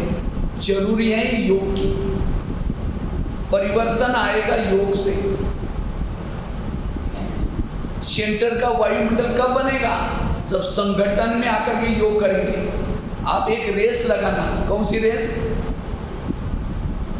जो एक रजिस्टर रखेंगे, नीचे रखेंगे, यहाँ भी टेबल पर रख देंगे। और जिनको पढ़ने लिखने आता है, जिसको नहीं आता किसी को ड्यूटी लगा देंगे। जो 5:45 से पहले आएगा अपना अपना नाम के सामने लिखना, मैं कितना बजे यहाँ पहुँच गया, टाइम लिखना। और 3 महीने का रेस रहेगी, अक्टूबर, नवंबर और दिसंबर। अभी अक्टूबर आने वाला है, कल से शुरुआत करना, लेकिन अक्टूबर से 1 अक्टूबर से 31 दिसंबर तक। और 1 तारीख को जो सवेरे 5:45 से पहले आएंगे उन लोगों का सम्मान, ठीक है बहन जी? ये बहुत अच्छा है। आप 3 महीना तक क्या करेंगे, रोज क्लास के पहले बहनें भी आकर के बैठेंगे संदल पर और बिल्कुल योग करेंगे। और जो फर्स्ट में आएगा फर्स्ट बैठेगा, ऐसे नहीं कि लास्ट में आ रहे आकर के इधर बैठ गया, पीछे बैठेंगे नंबर 1 जैसे आएंगे वैसे। 6 बजे आएगा सेकंड नंबर, 6:15 बजे आएगा थर्ड नंबर, उसके बाद आया गया तो उसके लिस्ट में नाम नहीं। और जो 5:45 से पहले आएगा उनका सम्मान। लकड़ियाँ जल रही, गीली लकड़ी डालो, वो क्या हो जाएगा। आजकल मैं देख रहा हूँ 2.5 बीके भाई मैंने क्लास के पहले योग ही नहीं करते। ये जो बाबा कहते हैं ना टीचर का सम्मान चाहिए, मुझे आजकल लगता है स्कूलों में भी आधा प्रेयर होते 15-20 मिनट तक, वो लौकिक स्कूलों में भी, ताकि जो पढ़ाई पढ़ेंगे वो बच्चे एकाग्रता से सुनेंगे। तो लौकिक इसमें भी होते हैं, लेकिन आज के हमारे सीधा 7 बजे आएंगे, फटाफट पहुंचेंगे, मीठे बच्चे मिस ना हो जाए। वो मुरली आपको कोई काम की नहीं, एकाग्रता ही नहीं, मुरली धारण ही नहीं होगी। इसलिए सभी को पाठशाला वाले पाठशाला में करेंगे, सेंटर वाले सेंटर पर। जो आप शाम को आते हैं तो अभी आधा घंटा पहले आना है। योग से आप सेंटर को पावरफुल बनाओ, केवल दीवारों को देख कर के नहीं आएंगे, वाइब्रेशन चाहिए। जैसे अंधेरे में कोई दीपक जल रहा है तो सबका ध्यान क्या हो जाता है, दीपक की तरफ जाता है। इसी तरह यहाँ अंधेरा है चारों तरफ और यहाँ आत्मा दीपक जल रहे हैं। यहाँ जितना वाइब्रेशन अच्छा है, लोग दुखी होंगे, अपने आप खींचे हुए आएंगे, वाइब्रेशन लाएगा यहाँ। देखो मधुबन में योग के कारण कितने बड़े बड़े लोग आते रहते हैं, कौन पर मधुबन में जाना है मुझे, मधुबन में क्यों, वहाँ योग चलता रहता है। नुमा श्याम का योग, अमृतवेला का योग, क्लास के पहले योग, और संगठन का योग आपको कब मिलता है, कब मिलता है। अमृतवेला घरों में बैठते हैं, नुमा श्याम घरों में बैठते हैं, ये क्लास के पहले का ही योग, और उसको भी मिस किया। इसलिए कल से चालू करना, सबको क्लास के पहले आधा घंटा आना और अच्छी तरह योग करके फिर मुरली सुनना। जो क्लास के पहले योग करता है मुरली सुनते समय बहुत आनंद आएगा उसको। और मैं ये सब क्लासेस नहीं करा रहा हूँ, लेकिन मैंने अपने जीवन को, अपनी स्थिति को अच्छी बनाने के लिए क्या क्या किया, वो प्रैक्टिकल बातें मैं आपको सुना रहा हूँ। तो क्लास के पहले योग करना। और तीसरा, मुरली सुनना कहाँ, सेंटर पर सुनना। आजकल कईयों को ऑनलाइन में मुरली सुनने की माया लगे। जो मुरली ऑनलाइन में सुनेंगे उनकी पूजा भी ऑनलाइन से हो जाएगी।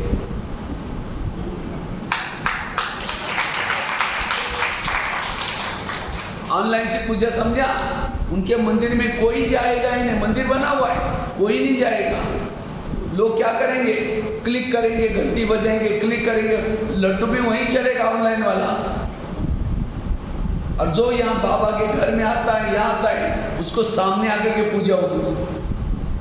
बाबा को, ब्रह्मा बाबा को दादियों ने पूछा था, बाबा त्रेतायुग वालों के लिए पढ़ाई का प्रबंध आप क्या करेंगे। उसके लिए मधुबन में इतना बड़ा हॉल बनाना पड़ेगा, डाइनिंग हॉल बनाना पड़ेगा, आवास 33 करोड़ का मधुबन में आवास निवास। बाबा ने कहा नहीं बच्चे, रेगुलर क्लास के 9 लाख स्टूडेंट बनाओ। क्लास के रेगुलर, चाहे सेंटर पर रेगुलर आते हैं, चाहे सभी तरफ सेंटर पर 9 लाख रेगुलर सेंटर पर आना शुरू हो जाएंगे। त्रेतायुग वालों के लिए मैं पढ़ाई का प्रबंध आगे चल करके करूँगा। और अब बाबा ने 10-12 साल से peace of mind, TV, Facebook, WhatsApp, YouTube, ये सब साधन किस लिए बनाया, ये किसके पढ़ाई का साधन है, 33 करोड़ में आने वालों को साधन है। तो आपको 33 करोड़ में जाना है त्रेता में, या सतयुग में शुरू में आना है, कहाँ है। तो पढ़ाई कहाँ पढ़नी है, या दिखाते शास्त्रों में कृष्ण मुरली बजा रहे हैं, कृष्ण मुरली बजा रहे हैं, चारों तरफ से गोपियों का रास कर रहे हैं, ऐसे दिखाते ना। यहाँ बाबा की मुरली चल रहे हैं और सभी के अंदर की मन की रास चल रहे हैं। वो है सत्युग वाली आत्माएं। और त्रेता वाली सीता अकेली बैठी है, रो भी रहे हैं, राम को याद भी कर रहे हैं, घर में बैठे हैं, मुरली सुन भी रहे टीवी में, मोबाइल में, लेकिन जीवन में समस्या ही समस्या, रो भी रहे। इसलिए यहाँ एक भील था, एकलव्य। एकलव्य क्या करता है, एक बार द्रोणाचार्य के पास आया और द्रोणाचार्य के पास आकर के क्या बोलता है, मैं अर्जुन से भी होशियार हूँ, मुझे नंबर 1 चाहिए। तो उसको पूछा तुम्हारा गुरु कौन है, तो अभी मेरे गुरु है। तो कहा कि तुम मेरे सामने कभी आए ही नहीं और कभी सीखा नहीं, तो मैं कैसा गुरु, चलो मैं दिखाता हूँ। तो द्रोणाचार्य को जंगल में लेके गया एकलव्य और एक पुतला दिखाया, देखो मैंने आपका पुतला बना करके, गुरु बना करके आपसे ही शिक्षा ली है, मुझे नंबर 1 नहीं दिया। नंबर 1 किसको दिया, अर्जुन को। अर्जुन सामने सिखाता, और वो कहाँ सिखाता, पुतले के सामने। इसी तरह peace of mind TV, Facebook, WhatsApp, ये पुतला है, उसमें शिवानी बहन के क्लासेस, महारथी के क्लासेस सुन करके होशियार तो बनेंगे, नंबर 1 नहीं जाएंगे। नंबर 1 बनाए तो कहाँ हो, सेंटर सम्मुख शिक्षा लेना, ये एकलव्य की तरह नहीं। कई क्यों नहीं आते, कई कहते रिक्शा करना पड़ता है, पेट्रोल खर्चा करना पड़ता है, मुरली तो सुनिए। आज के बच्चे क्या करते हैं, अगर स्कूल अच्छा है, स्कूल वो कोने में, तो भी खर्चा करके वहां जाएंगे। अगर थोड़ा भी पेट्रोल जलाते हैं, प्राप्ति कितनी है, सत्युग में आपको क्या मिलने वाला है, प्राप्ति को देखो, खर्चा को मत देखो। बाबा कहीं ना कहीं आपको देता रहेगा, कंजूसी मत करना। कहीं तो क्या समझते, सेंटर पर जाएंगे, भंडारे में डालना पड़ेगा, कहीं ऐसे भी कंजूस होते हैं, इसीलिए आते नहीं बहनों से। उनको लगता है हमको तो मुरली से लेना देना, अगर वो संगठन में आते ही नहीं, सत्युग में कहाँ आएंगे, संगठन में जो आने वाले ही सत्युग में जाएंगे। वहाँ अकेला कोई राजा बन के जंगल में नहीं बैठना है। इसलिए हमें हर एक को यहाँ आना है, यहाँ आकर के एक दूसरे के सीखना मिलता है, हमारे अंदर क्या विशेषता पता चलता है, मेरे अंदर क्या कला है। इसलिए ब्राह्मण परिवार साधारण नहीं, जिनकी मंदिरों में पूजा हो रही, जगह जगह पर पूजा हो रहे, वो चैतन्य देवी देवता मतलब ब्राह्मण है।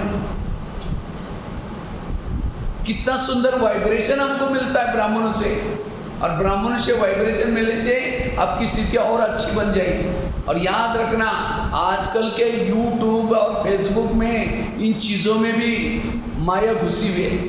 अलग अलग कई कहते हमारे में बाबा आया, इसके अंदर बाबा आ गया, कई ऐसे गुरु बने।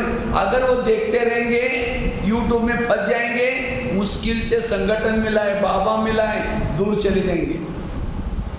इसलिए कोशिश करके, अगर आपको मना नहीं है, भले यूट्यूब में देखो, भले मुरली सुनो, कब सुनो, बच्चे स्कूल में जाते हैं और उसके बाद क्या करते, फिर सवेरे शाम टाइम है तो ट्यूशन लगा दें। इसी तरह आप यहाँ आओ, अच्छी तरह मुरली सुनो, उसके बाद घर में जाकर के कभी आप उस मुरली को रिपीट भी कर सकते हैं, भले मधुबन की सुनो कोई ना कोई मुरली। लेकिन यहाँ बिना त्याग वो करते रहेंगे, आपकी हाजिरी ऊपर नहीं देगी। बच्चे जब तक स्कूल में नहीं जाते, हाजिरी का भी इम्पोर्टेंट रहता है।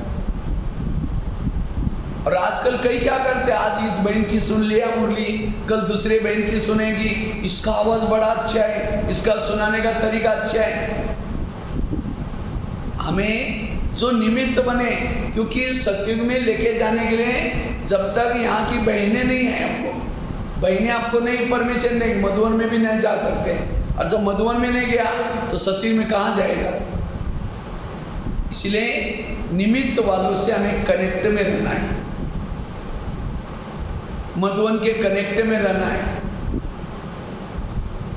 इसलिए 3 चीजें करना, अमृतवाला का योग, क्लास के पहले योग, और तीसरा क्या बताया, मुरली। जो ये 3 चीजें करता है उसकी अशरीरी बनती है स्थिति, विधेयी स्थिति बनती है। वो संपन्न और संपूर्ण बनते हैं। इसलिए 3 चीजें बड़ी जरूरत, और ये 3 चीजें करने वाला उसको किसी के भी दोष नहीं दिखते, किसी की भी बुराई नहीं दिखती। एक 2 महिलाएं थी, एक रहती थी 2 मंजिल पर, दूसरी रहती थी नीचे की मंजिल पर। 2 मंजिल वाली महिला क्या करते हैं, रोज अपने घर के खिड़की से पड़ोसनी के छत पर देखती, तो छत पर वो कपड़े सुखाते, उसके कपड़े देख करके पति को बुलाती है, कहती इसको कोई अक्ल नहीं, कितने गंदे कपड़े हैं, कितने मैले कपड़े हैं, जाओ पूछ क्यों। तो पति कुछ नहीं बोलता, रोज बुला करके कहते जाओ पूछ क्यों।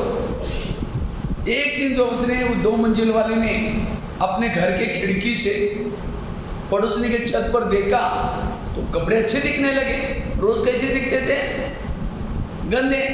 तो पति को बुला करके कहते आज इसको कैसे अक्ल आ गई, कितना अच्छा धुला गया, जाओ पूछ क्यों। पति धीरे से मुस्कुराता और कहता है आज सवेरे सवेरे मैंने अपने घर के खिड़की के कांच साफ किए, शीशे साफ किए। समझ में आया? उनके शीशे गंदे थे, खिड़की गंदे थे, इसलिए कांच गंदे थे, इसलिए कपड़े कैसे दिखते थे। तो क्या पड़ोसनी का दोष है, खुद का दोष था? किसका दोष है? खुद का।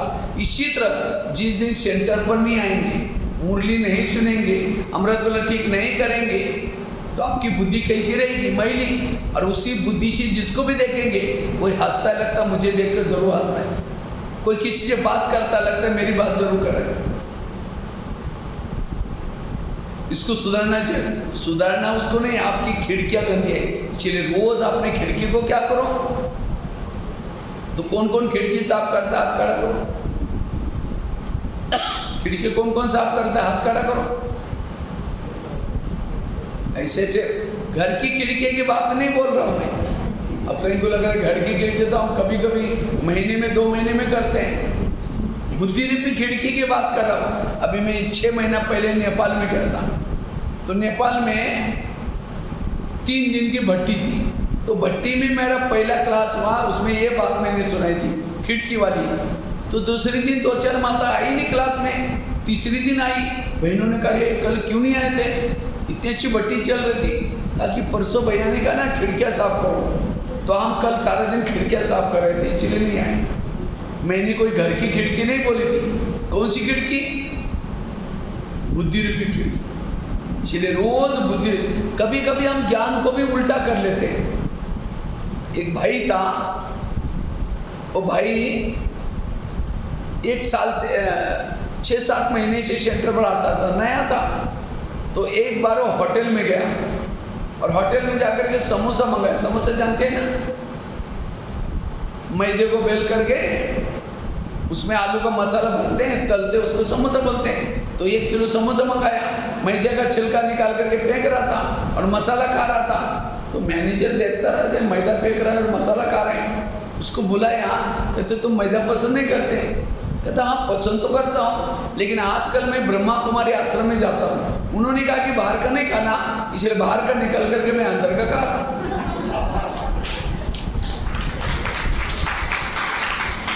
बाहर का मतलब दूसरे का हाथ का नहीं खाना, ऐसा बोला था। इसलिए होटल पर क्या लिखा है, होटल, हो सके तो यहाँ से टल। सिनेमा, पाप की माँ। एक गुरुवार के दिन था, एक दिन गुरुवार क्या हुआ, एक बहन जी भोग बना रही थी। एक गांव की एक माता जी आई थी, वो रोज सेंटर पर कभी कभी गुरुवार आती है, तो आई थी। तो इतने में एक VIP आया, पढ़ा लिखा भाई आया। तो बहन जी ने कहा माता जी ये भाई को हॉल में लेके जाओ, और कुछ प्रदर्शनी लगी थी वहाँ, चित्र लगे थे। कहा इसको थोड़ा समझाना, तब तक मैं भोग बना के आती हूँ। तो माता जी ने क्या किया, पहला चित्र समझाया। पहला चित्र क्या लगा था, लक्ष्मी नारायण का, ब्रह्मा कुमारी विद्यालय का लक्ष्य क्या है। तो माता जी भाई को बोलते हैं आप रोज आया करो, आपका ट्रैक्टर बहुत अच्छा हो जाएगा। कहते ट्रैक्टर, यहाँ के गैरेज का काम सिखाते, मेरा ट्रैक्टर तो है नहीं। कहते नहीं, लक्ष्मी नारायण भी ट्रैक्टर से गिर गए, परमात्मा ने उनका ट्रैक्टर ठीक किया लक्ष्मी नारायण का, मेरा भी ट्रैक्टर यहाँ आने से अच्छा हो गया। वो कैरेक्टर बोलने के बजाय ट्रैक्टर बोल रहे। कैरेक्टर ये इंग्लिश शब्द है। अब गांव की माता कैरेक्टर क्या समझेगी? तो कभी कभी हम ज्ञान को क्या करते हैं। एक माता जी थी, मेला लगा था, मेले में एक माता जी प्रदर्शनी समझाती थी, तो मैं भी उसमें गया था। तो मैंने देखा वो माता जी जब समझाती थी ना, सारे लोग क्या करते थे, पर्ची भरते थे कोर्स करने के लिए, और कोई दूसरा समझे तो कोई लिटरेचर भी नहीं लेता था कोर्स में। मैंने सोचा ये क्या है, क्या सुनाते हैं। मैंने जो पहला चित्र क्या समझा रहे थे, वो है ना शरीर गाड़ी है, आत्मा उसका ड्राइवर है। तो क्या कहते हैं, तुम ब्रह्मा कुमारी में आओगे, तुमको कोट मिलेगा, पैंट मिलेगी अच्छी। अगर तुम नहीं आओगे, ये यमराज तुम्हारी चमड़ी खाल उतार देगा। वो हड्डी-मांस का पुतला है। कहते यमराज तुम्हारा चमड़ी, और लोग तो डर जाते थे। फिर एक चित्र मैंने देखा, वो कल्पवृक्ष है, तो कल्पवृक्ष को क्या बोलते हैं, अगर तुम ब्रह्मा कुमारी में आओगे, तपस्या करोगे, ब्रह्मा से बैठे तो ठीक है, नहीं तो नहीं आओगे, तुम्हारा सिर काट करके ऊपर पेड़ को लटकाया जाएगा। वो है ना कल्पवृक्ष का पेड़, उसमें छोटे छोटे सिर निकाल जाता है, मतलब। और वो एक इसका चित्र था, वो योग, राजयोग से लाभ कहते हैं, तुम पर यहाँ आएंगे, ज्ञान सुनेंगे, तुम्हारे घर की पुरिया भी फूल जाएगी। वो पूरी फूलाते हैं माता जी। अगर नहीं आओगे तो घर में झगड़ा हो जाएगा, पुरिया भी नहीं फूलेगी, सब्जी भी ठीक नहीं बनेगी। तो कभी कभी हम ज्ञान को क्या करते, न समझने से, कभी कभी एक कुमार ज्ञान मधुबन में 99 में कुमारों की भट्टी थी, कुमारों की भट्टी थी। केवल उसी ग्रुप में कुमार ही गए थे मधुबन में, बाबा मिलन का था प्रोग्राम। तो एक सेंटर से कुमार गए थे कुछ, तो एक सेंटर से कुमार गया, और जैसा मधुबन में भट्टी में गया, उसके बाद आए ही नहीं, सेंटर में आए ही नहीं, बहुत सालों के बाद आया। तो बहनों ने पूछा, अरे तुम जब से मधुबन में गए उसके बाद आए ही नहीं। कहते बाबा ने होमवर्क दिया था ना, वो कर रहा था। क्या? क्योंकि वो कुमारों को मधुबन में बाबा ने क्या बोला था, कुमारों को अपने वारिस तैयार करना है, कुमारों को वारिस तैयार करना है। तो वो भाई नया नया था, कुमार नशा था, समझा नहीं। घर में आया, शादी की, बच्चा पैदा करके फिर आया। वारिस मतलब अपने जैसे और कुमारों को तैयार करो, और उनको ज्ञान सुना करके कुमार तैयार करो। बेचारा समझा ही नहीं, वारिस तैयार करके आया। इसलिए बाबा कभी कभी बोलते हैं ना, ये मुरली सुनने के लिए जिसने कोर्स नहीं किया उसको मुरली में कभी नहीं बिठाओ। ये तो कई कई ऐसे शब्द होते हैं, कोई नया आया और बाबा मुरली चलाता है, यहाँ बाप से लव करो। लोग सोचेंगे बाप से भी यहाँ लव करने के लिए बोलते लोग, कौन सा बाप, कौन सा लव, कोई समझेगा? इसलिए मुरली के शब्द बड़े अटपटे होते हैं, उसको समझने के लिए अगर कोई बातें नहीं समझी, बहनों को सुनाओ, बहनों से पूछ करके लो। इसलिए बाबा कहते बच्चे, कभी से श्रीमत का कभी कभी समझो, पति पत्नी ज्ञान में चल रहे, पत्नी पति को क्या बोलते, भाई जी क्लास में जल्दी चलो, नहीं तो मुरली पूरी हो जाएगी। अगर यही कोई पड़ोस नहीं सुनेंगे तो उनको लगता है कि अपने पति को क्या बोल रहे हैं, भाई जी बोल रहे हैं। और कभी जाकर उनको ज्ञान सुनाओ, हमारा ज्ञान बहुत अच्छा है ना, विनाश होने वाला है, परमात्मा शिव आया है, सत्यु आने वाला। क्या करें, हमको टाइम कहाँ है, उनको टाइम है, आने की इच्छा है, लेकिन उसी दिन की बात सुन ली थी, तब से बुद्धि में डाला, अगर हम इनके ज्ञान में चलेंगे हमारे पति को भी भाईजी बनाना पड़े, नहीं आएंगे। तो ये क्या हो गया, उसका विकर्म हो गया। इसलिए कई लोग बोलते हैं ना भाई बहन बनाते हैं। बाबा का भाव ये है, भाई बहन समझो, मतलब जैसे बहन और भाई की जो दृष्टि वृत्ति वो बनाओ। कहने में भाई जी और कहने में व्यवहार कुछ अलग, क्या फायदा। बाबा के शब्द के पीछे का भाव समझना। कभी कभी बाबा कहते बच्चे, देह से इस संबंधी को क्या करो, भूल जाओ। कहीं को तो नशा चढ़ते, रिश्तेदारी का जाना बंद कर देते। बाबा कहते हैं ना, हम श्रीमत प्रमाण चलते हैं, बाबा ने कहा भूल जाओ। 15-20 साल जाएंगे नहीं और सदा याद रखेंगे हमारी रिश्तेदारी बहुत बड़े हैं, उनको ट्रक्स भी हैं, बिजनेस भी बड़ा है, वो ऐसे है, वो सबको बोलते रहते हैं, लेकिन जाते आते नहीं। और कभी 20-25 साल के बाद जाएंगे, उनको ज्ञान सुनाएंगे, हमारा ज्ञान बहुत अच्छा, आप भी चलो ना, ये सत्युग आने वाला है, बिना हमको टाइम का है, उनको टाइम है, आने की इच्छा है, लेकिन उनको लगता है अगर इनके ज्ञान में चलेंगे, जैसा इन्होंने हमको छोड़ा हमको सबको छोड़ना पड़ेगा। डी सर्विस बाबा का भाव ये नहीं है। तो बाबा का भाव क्या है?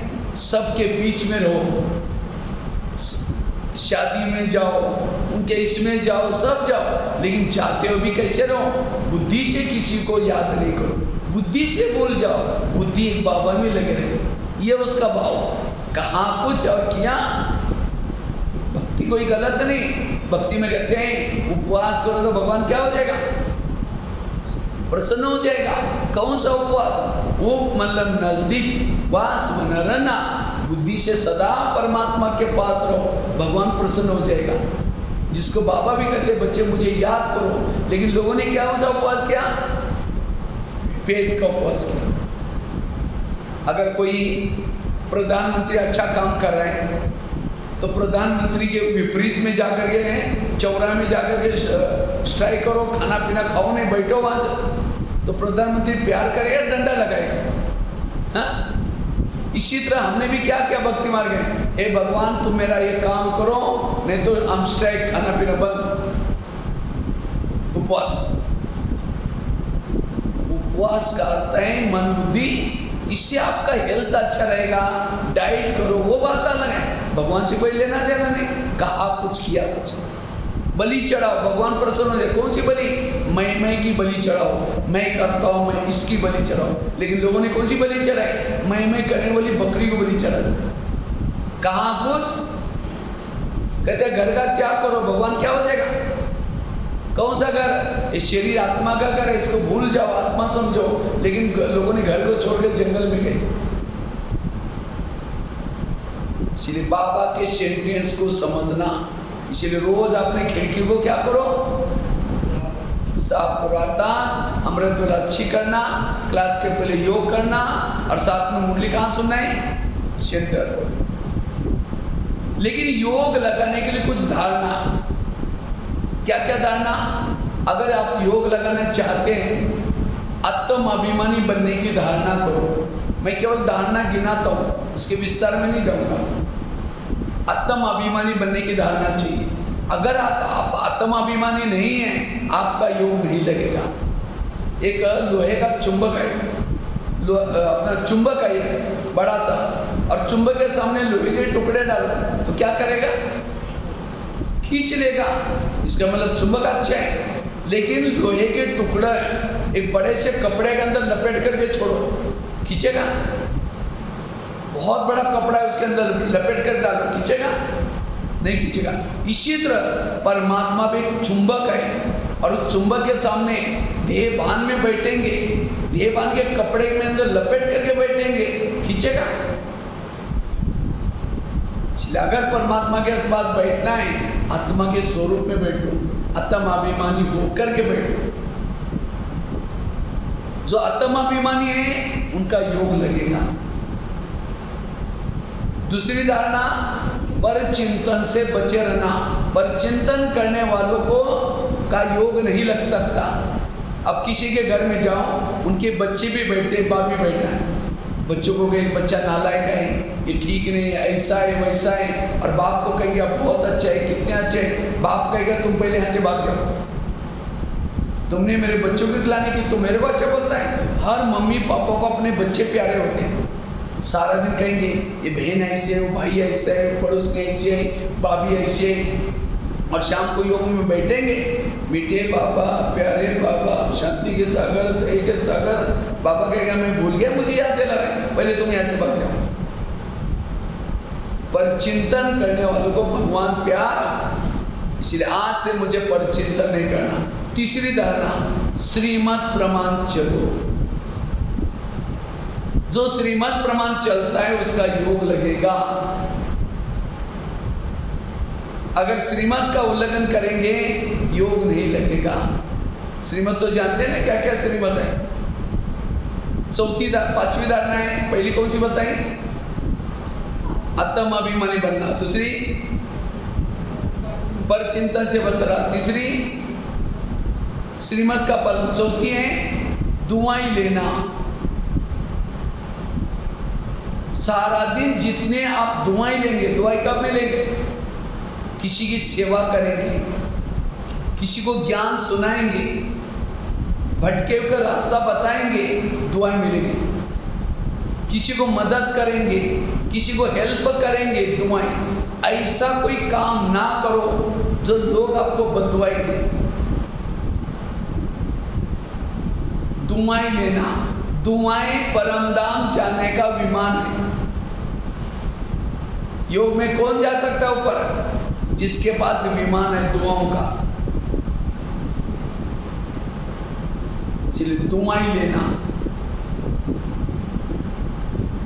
समझो कोई माता है, अपने बहू को मार करके झगड़ा करके यहाँ करके बैठे, उसको दुख देके यहाँ बैठे योग लगा रहे, मैं आत्माओं शांत से वो बहू के संकल्प चल रहे और माता ये ऊपर जा रहे, जाएगी वो नीचे खींच रहे उसके संकल्प।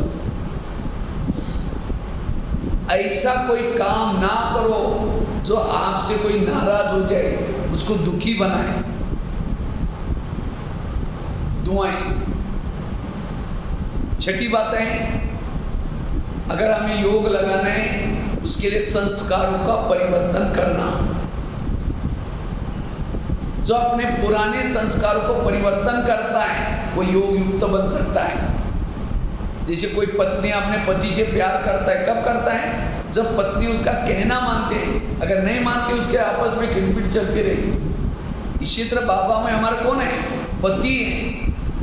बाबा जो कहता है उस प्रमाण चलेंगे, संस्कार बदलेंगे, योग लगेगा। और लास्ट की बात है, अगर हमें योग युक्त बनना है, योग के लिए वैरायटी प्रकार का पुरुषार्थ करो, सोमानों के अभ्यास करो। जितना सोमान में रहेंगे योग लगेगा। अगर ये कुछ धारणा है तब आप योग की अनुभूति कर सकते हैं। ठीक है, अभी हम लोग यही 5 मिनट के लिए ब्रेक लेंगे, फिर पानी वगैरह पी के आकर के बैठेंगे, फिर हम योग करेंगे आधा घंटा कमेंट्री से, फिर पूरा करेंगे। ठीक है, ओम शांति। पहले योग करेंगे, उसके बाद उठेंगे। 5 मिनट 2 मिनट आधा गीत बजेगा, योग करेंगे, फिर जिसको पानी पीना ये करके फ्रेश होकर के बैठेंगे।